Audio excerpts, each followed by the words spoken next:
Hello friends, नमस्कार। सभी लोगों का स्वागत है। रैपिड रिवीजन में आधुनिक भारत का ये तीसरा पार्ट है।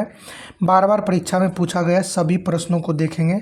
जो Bihar SI, BSSC, CGL, BPSC pre mains, BPSC का जो है ट्री 4.0 और बीपीएससी जो है मेन उसका प्री, इसके लिए काफ़ी इम्पोर्टेंट सीरीज है। चौथा पार्ट है। आप लोगों को अच्छा लगेगा, चैनल को सब्सक्राइब कीजिएगा। आंदोलन, इससे संबंधित महत्वपूर्ण प्रश्न को देखेंगे। पहला प्रश्न है, 1918 में अहमदाबाद के मिल मालिकों और मजदूरों के मध्य विवाद में हस्तक्षेप किया था महात्मा गांधी। 1918 में अहमदाबाद में मिल मालिकों और मजदूरों के मध्य विवाद में हस्तक्षेप करने वाले थे महात्मा गांधी। बारदोली सत्याग्रह के नेता थे सरदार वल्लभ भाई पटेल। ऑल इंडिया किसान सभा के पहले अधिवेशन में अध्यक्ष थे सहजानंद सरस्वती। ऑल इंडिया किसान सभा के पहले अधिवेशन में अध्यक्ष कौन थे? सहजानंद सरस्वती। 1859 के भारतीय उत्प्रवास अधिनियम ने निर्धारित किया था कि बागान श्रमिकों को बिना अनुमति के चाय बागान छोड़ने की अनुमति नहीं थी। तो 1859 के उत्प्रवास अधिनियम यह निर्धारित कर दिया था कि जो बागान के श्रमिक हो तो बिना अनुमति के चाय बागान छोड़ नहीं सकते हैं। तो ये कौन सा है? 1859 के भारतीय उत्प्रवास अधिनियम। अगला है, दरभंगा राज क्षेत्र में किसान आंदोलन का नेतृत्व किसने किया? स्वामी विद्यानंद। दरभंगा राज क्षेत्र में किसान आंदोलन का नेतृत्व किसने किया था? स्वामी विद्यानंद। चंपारण सत्याग्रह का एक बहुत महत्वपूर्ण पहलू सही मायने में कहा जा सकता है भारत के राष्ट्रीय आंदोलन में किसान आंदोलन का शामिल होना। चंपारण सत्याग्रह का एक महत्वपूर्ण पहलू सही मायने में क्या कहा जा सकता है कि भारत के राष्ट्रीय आंदोलन में किसान आंदोलन का शामिल होना। एका आंदोलन के लिए जिम्मेदार थे अवध में हरदोई, बहराइच आदि के किसान। अवध में हरदोई, बहराइच आदि के किसान। उलगुलान आंदोलन का प्रारंभ किया था तो बिरसा मुंडा के द्वारा उलगुलान आंदोलन प्रारंभ किया गया था। बारदोली सत्याग्रह का सफल नेतृत्व वल्लभ भाई पटेल ने किया था। किसानों को उनकी खेती की ज़मीन से अलग कर दिया गया। किसानों को उनकी खेती की ज़मीन से अलग कर दिया गया अस्थाई बंदोबस्त के द्वारा। मोस्ट इम्पोर्टेंट है, ऊपर एक बार ये प्रश्न हो चुका है कि किसान को उनकी खेती की ज़मीन से ही अलग कर दिया। किसान को खेती की जो ज़मीन थी उसी से अलग कर दिया, अस्थाई कर रूप से अलग कर दिया, मतलब अस्थाई बंदोबस्त के तहत ये कानून लाया था।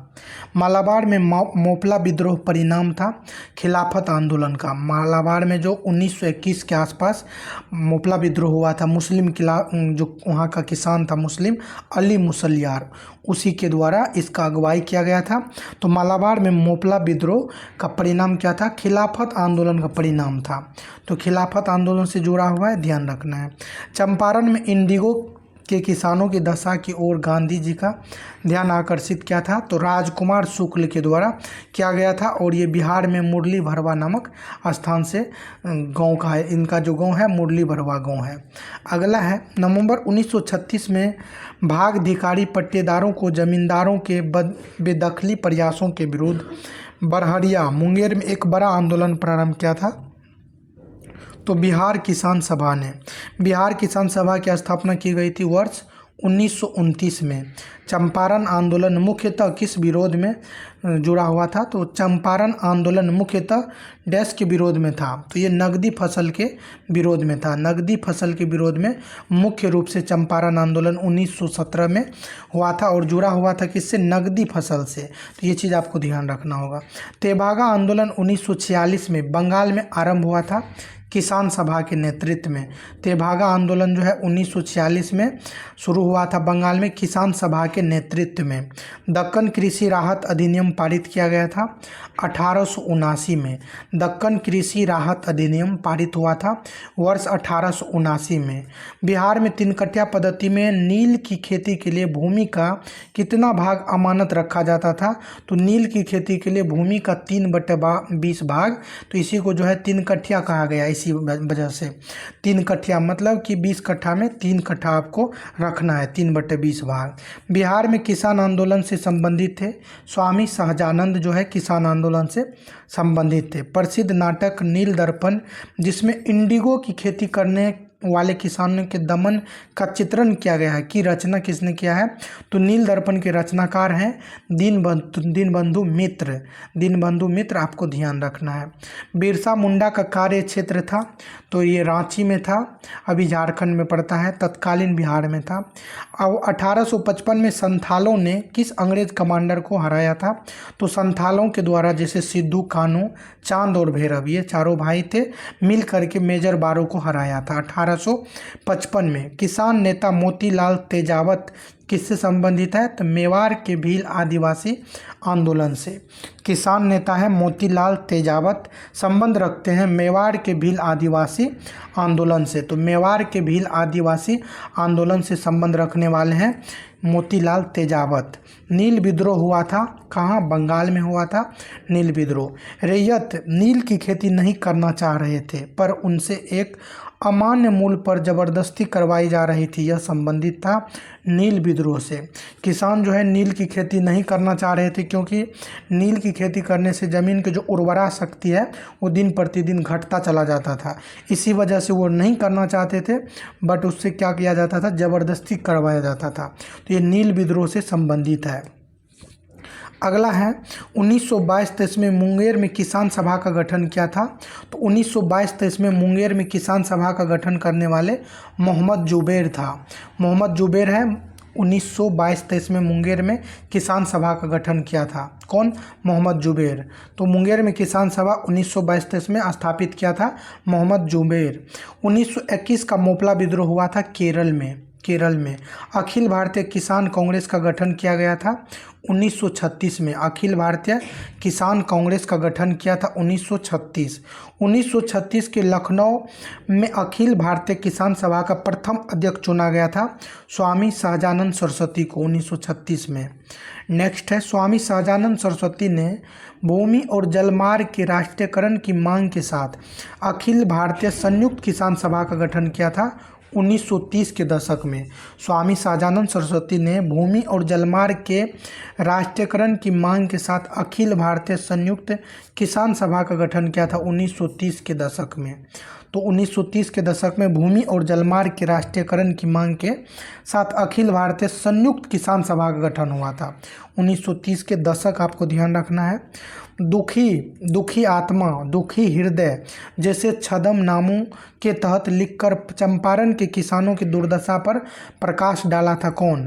तो ये पीर मोहम्मद मुनीस के द्वारा डाला गया था।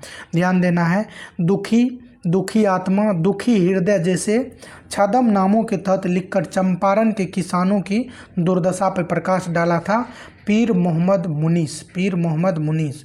अखिल भारतीय किसान सभा सर्वप्रथम आयोजित की गई थी लखनऊ में। 1921 में मोपला आंदोलन का शाखा था। तो ये मोपला आंदोलन शाखा थी असहयोग आंदोलन की। मोस्ट इम्पोर्टेंट है, क्योंकि असहयोग आंदोलन आपको 1920 में हुआ था और उसके अगले साल ये असहयोग आंदोलन 1920 में हुआ था, और ये चला था कब? 1922 तक चला था, जब तक चौरी चौरा घटना नहीं हो गया था। तो उसके बाद इसको जो है 5 फरवरी और फिर 12 फरवरी को 1922 में बंद किया गया था। तो उसी टाइम से जो है 20 से 22 तक चला असहयोग आंदोलन। तो 1921 में उधर केरल में मोपला आंदोलन शुरू हुआ था। तो मोपला आंदोलन जो है ये शाखा थी किसका? असहयोग आंदोलन का। तो इस तरह से आपको मैंने इसलिए बताया कि आपको ध्यान रहे कि 1921 और ये असहयोग आंदोलन 20 से 22 के बीच में आता है 1921, तो ये संबंधित है असहयोग आंदोलन से।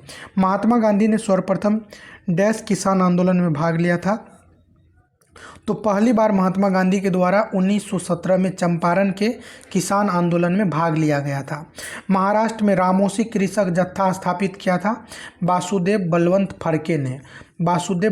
फड़के के द्वारा प्रारंभ किया गया था। नेक्स्ट है, अवध के एका आंदोलन का उद्देश्य क्या था? सरकार को लगान देना बंद करना। अवध में जो एका आंदोलन चला था उद्देश्य था कि सरकार को लगान देना बंद किया जाए। नाई धोबी बंद सामाजिक बायकॉट का एक स्वरूप था जो 1919 ईस्वी में किसानों द्वारा प्रतापगढ़ जिले में चलाया गया था। तो नाई धोबी बंद सामाजिक बायकॉट का एक स्वरूप था, यानी सामाजिक बायकॉट का एक रूप था कौन? नाई धाबी बंद सामाजिक, नाई धोबी बंद सामाजिक बाइकआउट का एक स्वरूप था। 1919 में ये कहाँ हुआ था? किसानों के द्वारा प्रतापगढ़ जिले उत्तर प्रदेश में चलाया गया था। कौन? नाई धोबी बंद ये चलाया था किसानों के द्वारा प्रतापगढ़ जिले में, सामाजिक बाइकआउट था 1919 ईस्वी में। नेक्स्ट है महात्मा गांधी द्वारा चंपारण सत्याग्रह के लिए अभियोग चलाया गया था 1917 में। चंपारण नील आंदोलन के राष्ट्रीय नेता थे महात्मा गांधी। जमींदारों द्वारा कृषक से मांगे गए बेगार या अवैध उपकरण को डैश नाम से भी जाना जाता है। ध्यान देना आपको, जमींदारों द्वारा कृषक से मांगे गए बेगार या अवैध कारोबार, अवैध उपकरण को, बेगार या अवैध उपकरण को वेथी के नाम से जाना जाता था। इम्पोर्टेंट है कि जमींदारों के द्वारा कृषक से मांगे गए बेगार या अवैध उपकरण को वेथी नाम से भी जाना जाता था। तो अवैध उपकरण को जो बेगार था उसको मांगते थे तो इसको वेथी के नाम से जानते थे, वे थी। नेक्स्ट है साराबंदी। साराबंदी आंदोलन 1922 में प्रारंभ हुआ था सरदार वल्लभ भाई पटेल के नेतृत्व में। मोस्ट इम्पोर्टेंट है साराबंदी, बंदी बैस, आपको ऐसे ध्यान रखना है, साराबंदी बंदी बैस। तो साराबंदी बंदी बैस आंदोलन प्रारंभ हुआ था सरदार वल्लभ भाई पटेल के नेतृत्व में। तो यहाँ से आपको ये भी पूछा जा सकता है कि साराबंदी आंदोलन के नेतृत्वकर्ता कौन थे? तो सरदार वल्लभ भाई पटेल। साराबंदी आंदोलन कब प्रारंभ हुआ था? तो वर्ष 1922 में प्रारंभ हुआ था। अब यहाँ से हम लोग देखेंगे कांग्रेस की पूर्ववर्ती संस्थाएं, कांग्रेस की जो पूर्ववर्ती संस्थाएं हैं वो देखेंगे। तो एशियाटिक सोसाइटी ऑफ बंगाल की स्थापना की गई थी सर विलियम जोन्स के द्वारा 1784 में। भारतवर्ष के प्रथम निर्विरोध एवं सर्वसम्मति से निर्वाचित राष्ट्रपति हुए नीलम संजीव रेड्डी। ये निर्विरोध चुनी जाने वाले राष्ट्रपति हैं नीलम संजीव रेड्डी। मद्रास महाजन सभा की स्थापना हुई थी वर्ष 1884 में। मद्रास महाजन सभा की स्थापना हुई थी वर्ष 1884 में। 1876 में इंडियन एसोसिएशन की स्थापना की थी सुरेंद्र नाथ बनर्जी ने। 1876 में इंडियन एसोसिएशन के संस्थापक है सुरेंद्र नाथ बनर्जी। बम्बई प्रेसिडेंसी एसोसिएशन की स्थापना की Firoz Shah Mehta, Badruddin Tyabji, K T. Telang. Bombay presidency association की स्थापना की, तो बम्बई प्रेसिडेंसी एसोसिएशन की स्थापना करने वाले फिरोज शाह मेहता, बदरुद्दीन तैयब जी, के.टी. तेलंग। फिरोज शाह मेहता, बदरुद्दीन तैयब जी, के.टी. तेलंग किसकी स्थापना की है? Bombay presidency association.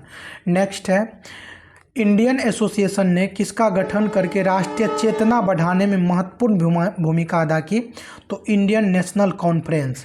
Indian association ने किसकी गठन करके राष्ट्रीय चेतना बढ़ाने में महत्वपूर्ण भूमिका निभाई?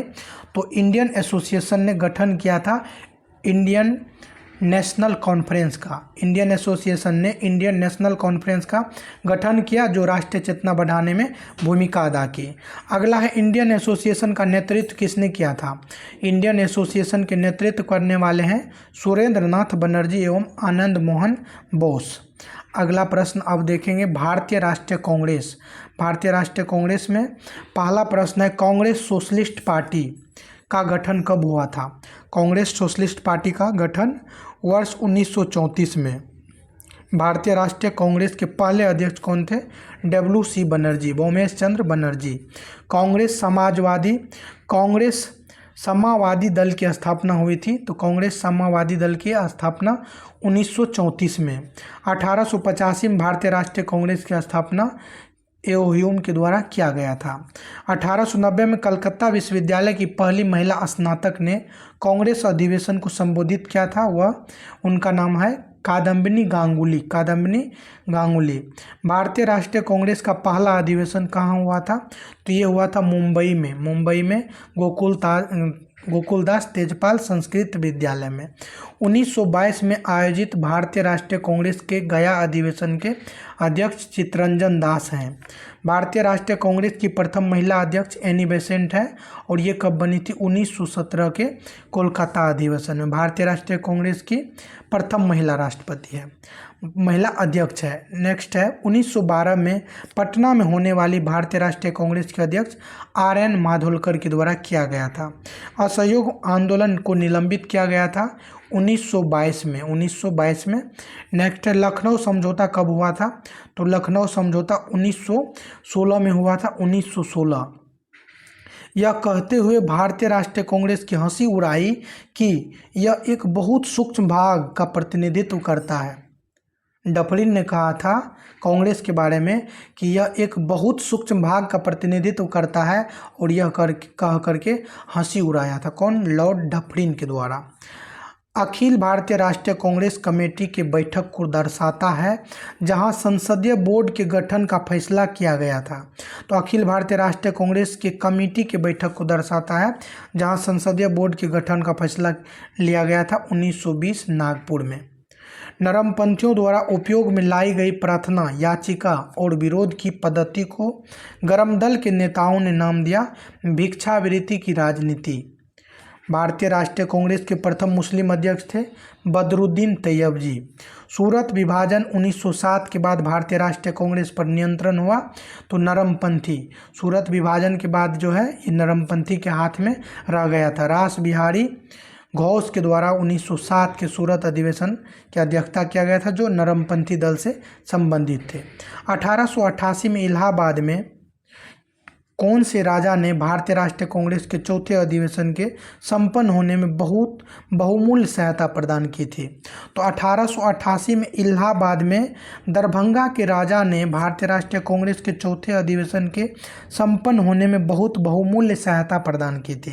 यानी 1888 में भारतीय राष्ट्रीय कांग्रेस के जो चौथे अधिवेशन इलाहाबाद में आयोजित हुई थी, इसको संपन्न होने में सहयोग करने वाले राजा थे दरभंगा के राजा। ध्यान देना आपको।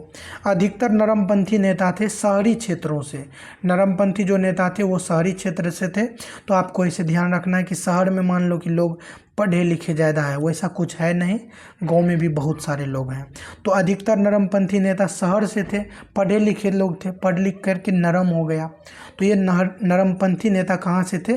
शहरी क्षेत्रों से। ये याद रखने के लिए मैंने आपको बताया है, बाकी ऐसा कुछ नहीं है, पढ़े लिखे आजकल हर जगह हैं। अगला है भारतीय राष्ट्रीय आंदोलन गर्मपंथियों के प्रभावाधीन में आया। तो भारतीय राष्ट्रीय आंदोलन जो है गर्मपंथियों के प्रभावाधीन में कब आया? 1906 के बाद, क्योंकि वहाँ पे 1907 में जो है सूरत विभाजन हो गया था। तो कांग्रेस जो है नरमपंथी के हाथ में चला गया और आंदोलन को लेके गर्मपंथी आ गए थे। तो 1906 के बाद 1947 ईस्वी में भारतीय राष्ट्रीय कांग्रेस के अध्यक्ष JB कृपलानी थे। भारत का पूर्ण स्वराज दिवस सर्वप्रथम मनाया गया था 26 जनवरी 1930 को। भारतीय राष्ट्रीय कांग्रेस की कार्य समिति ने भारत छोड़ो प्रस्ताव पारित किया था। ये वर्धा में किया था। वह अधिवेशन जिसमें होम रूल समर्थक अपनी राजनीतिक शक्ति का सफलतापूर्वक प्रदर्शन कर सके। वह अधिवेशन जिसमें होम रूल समर्थक अपनी राजनीतिक शक्ति का सफलतापूर्वक प्रदर्शन कर सके, कांग्रेस के सन 1916 के लखनऊ अधिवेशन में ये आया था कि होम रूल समर्थक अपनी राजनीतिक शक्ति का सफलतापूर्वक प्रदर्शन कर सके। कांग्रेस के सन 1916 के लखनऊ अधिवेशन में आया। गदर क्रांति छिड़ने का सबसे महत्वपूर्ण कारण कामागाटा मारू घटना था जो 1914 में हुआ था। कनाडा के वैंकूवर तट से इसको रिटर्न कर दिया गया था। नेक्स्ट है भारतीय राष्ट्रीय कांग्रेस का प्रथम अधिवेशन, ये मुंबई में हुआ था। नेक्स्ट है भारतीय राष्ट्रीय कांग्रेस की स्थापना हुई थी। स्थापना करने वाले कौन थे? तो ये A.O. ह्यूम करने वाले थे। 1885 में स्थापना हुई थी। भारतीय राष्ट्रीय कांग्रेस के संस्थापक थे असैनिक सेवक यानी A.O. ह्यूम जो थे ये असैनिक सेवक थे। 1885 में स्थापना हुई थी। 1906 में कलकत्ता कांग्रेस अधिवेशन की अध्यक्षता करने वाले कौन थे? तो 1906 के कलकत्ता कांग्रेस अधिवेशन के दादा भाई नेरोजी। कांग्रेस के गरम दल से संबंधित नेता थे अरविंद घोष। भारतीय राष्ट्रीय कांग्रेस के दूसरे अधिवेशन की अध्यक्षता दादा भाई नेरोजी ने किया था। सत्ता हस्तांतरण के समय निम्नलिखित राज्यों में से एक में कांग्रेस दल का पूर्ण विकसित संगठन था। सत्ता हस्तांतरण के समय निम्नलिखित राज्यों में से एक में कांग्रेस दल का पूर्ण विकसित था। तो ये जो पूर्ण विकसित था ये संगठन किसमें? मैसूर में था। 1947 के भारतीय राष्ट्रीय कांग्रेस के दिल्ली अधिवेशन की अध्यक्षता कौन किए थे? डॉक्टर राजेंद्र प्रसाद के द्वारा किया गया था। अब यहाँ से देखते हैं अगला प्रश्न। कांग्रेस के नरम दल के नेताओं की आंदोलन की पद्धति थी राजवामबद्ध आंदोलन। राजवामबद्ध आंदोलन जो है नरम दल के नेता के तरीका था। भारतीय राष्ट्रीय कांग्रेस के प्रथम अधिवेशन में टोटल 72 प्रतिनिधियों ने भाग लिया था। प्रथम अधिवेशन में टोटल जो मेंबर थे 72 थे। 20वीं सदी के प्रारंभिक वर्षों में कांग्रेस में विभाजन की प्रक्रिया शुरू हुई। 20वीं सदी के प्रारंभिक वर्षों में जैसे 1907 कांग्रेस में विभाजन की प्रक्रिया शुरू हुई। कांग्रेस आंदोलन की रणनीतियों पर, कांग्रेस आंदोलन के उद्देश्यों पर, कांग्रेस आंदोलन में लोगों की भागीदारी पर जो विभाजन की प्रक्रिया शुरू हुई थी, तो कांग्रेस आंदोलन की रणनीतियों पर, कांग्रेस आंदोलन के उद्देश्यों पर, कांग्रेस आंदोलन में लोगों की भागीदारी पर। इंडियन नेशनल कांग्रेस की प्रथम भारतीय महिला अध्यक्ष सरोजनी नायडू। तो ये प्रथम भारतीय महिला है और वैसे प्रथम महिला एनी बेसेंट है, 1917 में बनी थी और ये प्रथम भारतीय महिला है। कानपुर अधिवेशन 1925 में अध्यक्षता की थी। महात्मा गांधी ने भारतीय राष्ट्रीय कांग्रेस के किस अधिवेशन की अध्यक्षता की? 1924 के बेलगांव अधिवेशन। भारतीय राष्ट्रीय कांग्रेस ने मौलिक अधिकार का प्रस्ताव 1931 के कराची अधिवेशन में पारित किया था। प्रथम अखिल भारतीय ट्रेड यूनियन कांग्रेस अधिवेशन की अध्यक्षता किए थे। तो प्रथम अखिल भारतीय ट्रेड यूनियन कांग्रेस अधिवेशन की अध्यक्षता किए थे लाला लाजपत राय के द्वारा। भारतीय राष्ट्रीय कांग्रेस के 1916 के लखनऊ अधिवेशन में किसने बिहार के नील उगाने वाले का प्रश्न प्रस्तुत किया था? तो ये 1916 के लखनऊ अधिवेशन में किसने बिहार के नील उगाने वाले का प्रश्न प्रस्तुत किया था? तो ये राजकुमार शुक्ल के द्वारा किया गया था कांग्रेस के 1916 के लखनऊ अधिवेशन में। नेक्स्ट है एक भारतीय महिला भारतीय राष्ट्रीय कांग्रेस की अध्यक्ष बनी थी 1925 के कानपुर अधिवेशन में सरोजनी नायडू। भारतीय राष्ट्रीय कांग्रेस के 27वें सम्मेलन की अध्यक्षता RN माधोलकर के द्वारा किया गया था। सन 1938 में भारतीय राष्ट्रीय कांग्रेस के अध्यक्ष निर्वाचित हुए थे। 1938 के हरिपुरा अधिवेशन में सुभाष चंद्र बोस थे। नेक्स्ट 1897 के भारतीय राष्ट्रीय कांग्रेस के अमरावती अधिवेशन को 3 दिवसीय तमाशा कहा था अश्वनी कुमार दत्त ने। 1897 ईस्वी के भारतीय राष्ट्रीय कांग्रेस के अमरावती अधिवेशन को 3 दिवसीय तमाशा कहा था अश्वनी कुमार दत्त ने। 3 दिवसीय तमाशा कहने वाले कौन थे? अश्वनी कुमार दत्त। नेक्स्ट है ब्रिटिश हाउस ऑफ कॉमन्स में चुने जाने वाले दादा भाई नेरोजी प्रथम भारतीय थे जिन्होंने इस दल की टिकट पर चुनाव लड़ा था उदारवादी दल का। तो ब्रिटिश हाउस ऑफ कॉमन्स में चुने जाने वाले दादा भाई नेरोजी प्रथम भारतीय थे जिन्होंने इस दल की टिकट पर चुनाव लड़ा था। तो उदारवादी दल की टिकट पे चुनाव लड़े थे दादा भाई नेरोजी। अब यहाँ से प्रारंभ होगा आपको बंगाल विभाजन एवं स्वदेशी आंदोलन। तो इसके लिए एक नेक्स्ट पार्ट लाएंगे, 1 से 2 वीडियो में ये कंप्लीट हो जाएगा। आप लोग ज़रूर नेक्स्ट पार्ट को देखिएगा। आपको अच्छा लगा हो तो आप शेयर ज़रूर कर लीजिएगा, सब्सक्राइब कर दीजिएगा, लाइक भी कर दीजिएगा। सभी लोगों को धन्यवाद।